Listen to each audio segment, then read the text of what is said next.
Hey folks, this is Gutsy here, bringing you a new video.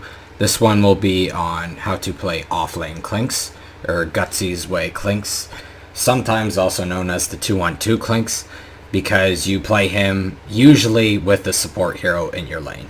In this particular game, I will be playing Offlane Clinkz, solo offlane, which is very impractical because it's easy to punish, whereas with a support it's not, and you have a more easier time of farming, so you get better item timings.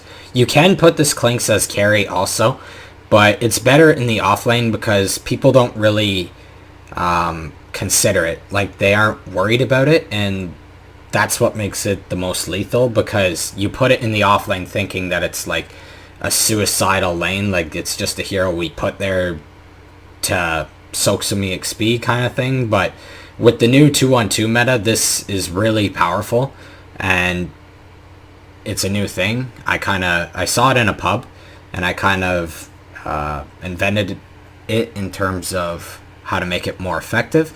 So hopefully you could try this out and it works out for you.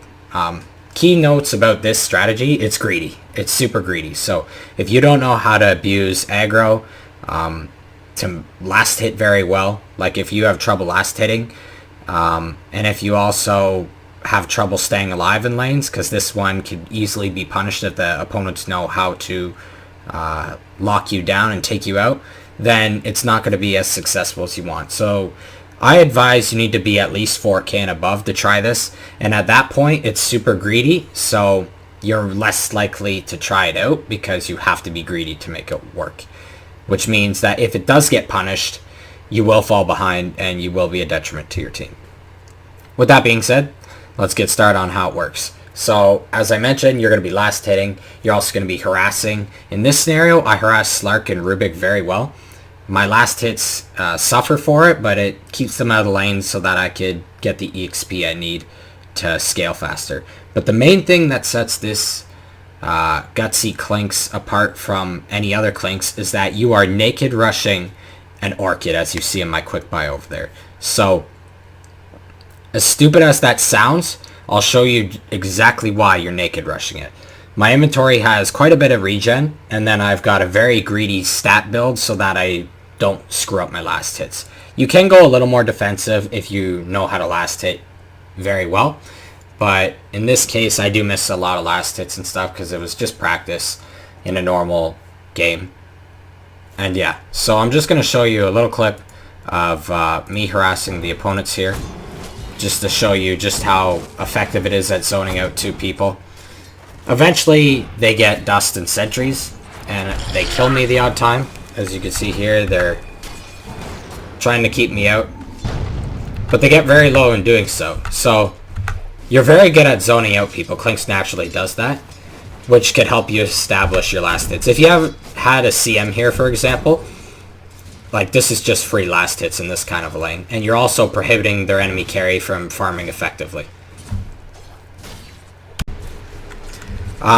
Something else to mention is that you want to use the trees to your advantage to stay safe, as any offlaner would. You have your invisibility to also stay safe, and you have solo kill potential. A lot of the heroes now in the offlane have really good solo kill potential on course,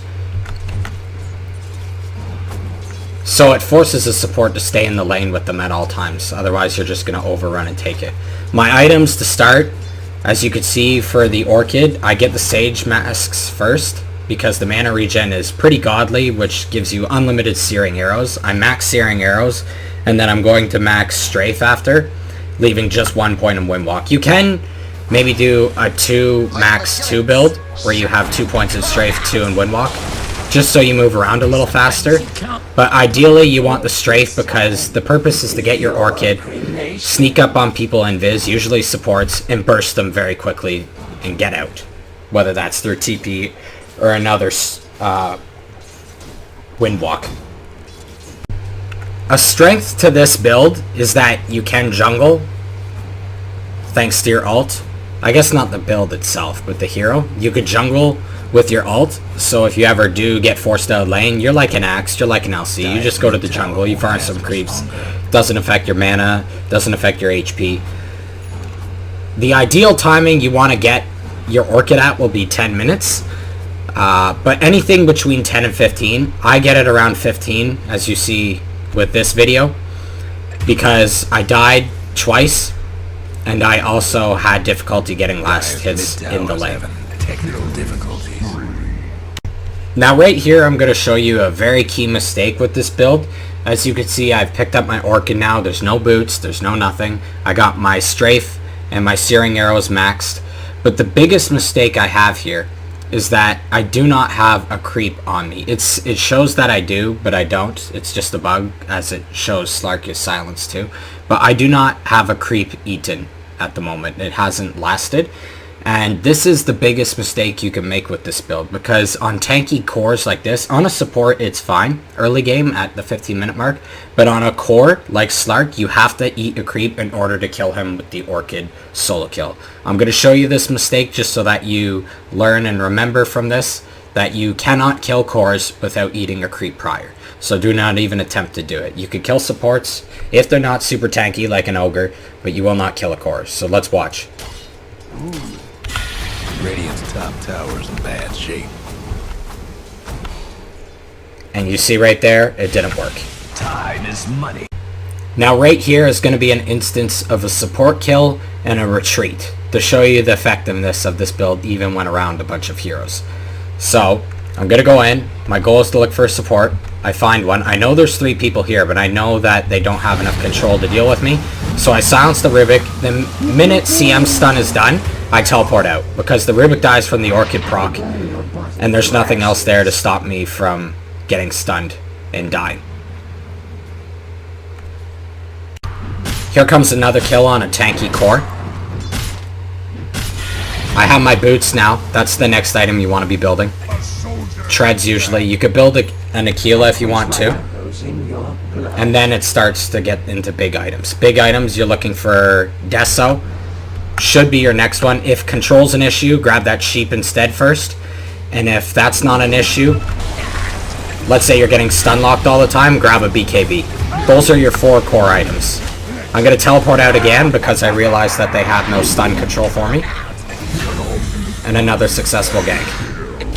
One thing I do want to point out is that you do want to keep farming. A lot of people get into the notion of just playing Clinkz in general, of ganking heroes, but if you're ganking constantly, they're going to be placing a ton of sentries. That gives you downtime because you don't want to be over there dying and wasting your time. So wait till their sentries expire. You're not going to lose your effectiveness of killing your heroes. They're naturally scared. That will be an advantage in itself. So farm up and even push towers. Like once you get that Deso, as you can see here, I almost have my Deso. You know, towers just melt. Structures melt. And I'll show you that in a sec. Another kill coming up here. Another tanky hero, but at this point I've got pretty good foothold on items. Here's an example of how quickly towers die.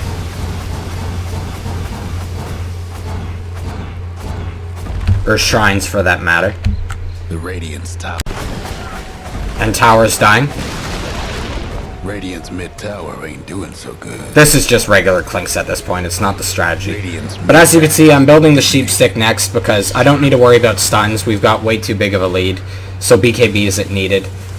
And I was able to get away with the Deso first because I wasn't having an issue with control. I wasn't fighting a Storm Spirit who had BKB or anything like that, because that's when the Orchid's useless and you want to get that sheep stick. But the main thing about Clinkz is that I actually find Orchid is a very weak item in Dota as of recent.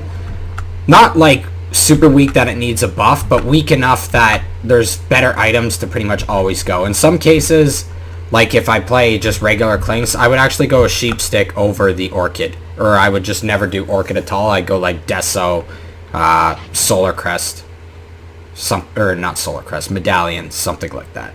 But give this a shot. Like I said, you could do 2-1-2, you could do carry, you could do offlane. This is personally best in a 2-1-2 offlane, aka you and a support in the offlane. But you could try it solo like I did in this game. But it's all about that Orchid rush, people. Make sure you're rushing that Orchid. I'm talking naked too. No boots, no Aquila, because if you buy those items prior, yes, you're going to have a better time in lane, but you're not going to have that 10 to 15 minute Orchid impact that absolutely devastates opponents' supports. Thanks for watching.